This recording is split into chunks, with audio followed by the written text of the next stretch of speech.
Bangla band সঙ্গীতের কিংবদন্তি শিল্পী, গিটার বাদক ও সুরকার আইয়ুব বাচ্চুর জন্মদিন আজ।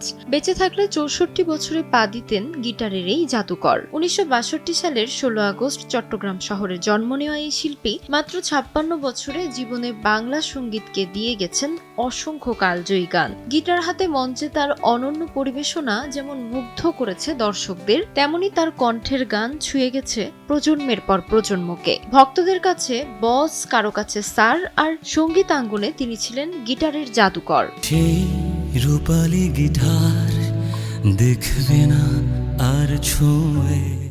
১৯৮৩ সালে মাত্র ৬০০ টাকা নিয়ে ঢাকায় এসেছিলেন আইয়ুব বাচ্চু। সোলস সহ বিভিন্ন ব্র্যান্ডে কাজ করার পর ১৯৯০ সালে গড়ে তোলেন নিজের ব্র্যান্ড লিটল রিভার ব্যান্ড।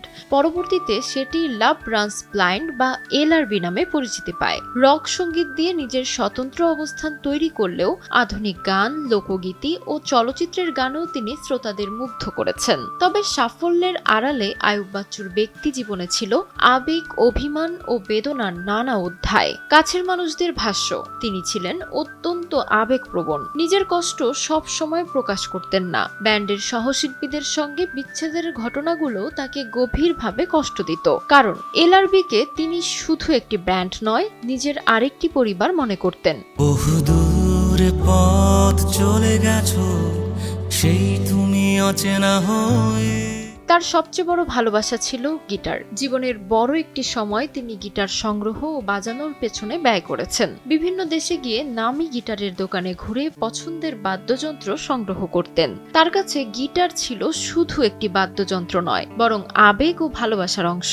২০১৮ সালের ১৬ আগস্ট নিজের শেষ জন্মদিন পালন করেন আইয়ুব বাচ্চু। ঘরোয়া আয়োজনে কাছের মানুষদের সঙ্গে সময় কাটানোর পাশাপাশি নতুন কিছু করার স্বপ্নের কথাও জানিয়েছিলেন তিনি। কিন্তু সেই জন্মদিনের মাত্র ২ মাস পর ১৮ অক্টোবর ২০১৮ সালে হঠাৎ করেই না ফেরার দেশে চলে যান বাংলা ব্যান্ড সঙ্গীতের এই কিংবদন্তি। তার চলে যাওয়ার প্রায় ৮ বছর পরও শ্রোতাদের হৃদয়ে অমলিন আইয়ুব বাচ্চু।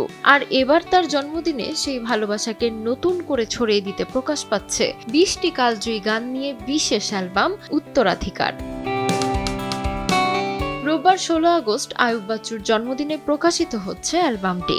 এতে দেশের ৮টি উদীয়মান ব্র্যান্ড ও ১২ জন একক শিল্পী কণ্ঠ দিয়েছেন। নতুন সঙ্গীতায়োজনে সাজানো গানগুলো দ্বৈত অ্যালবামের পাশাপাশি বিভিন্ন ডিজিটাল মাধ্যমেও প্রকাশ করা হবে। ইকবাল আসিফ জুয়েলের মাস্টারিংয়ে তৈরি অ্যালবামটিতে থাকছে আইয়ুব বাচ্চুর জনপ্রিয় গান চলো বদলে যাই, রূপালী গিটার, নীল বেদনা, গতকাল রাতে, চাঁদ মামা, অচেনা জীবন, মাধবী ও বাংলাদেশ সহ আরও বেশ কিছু গান।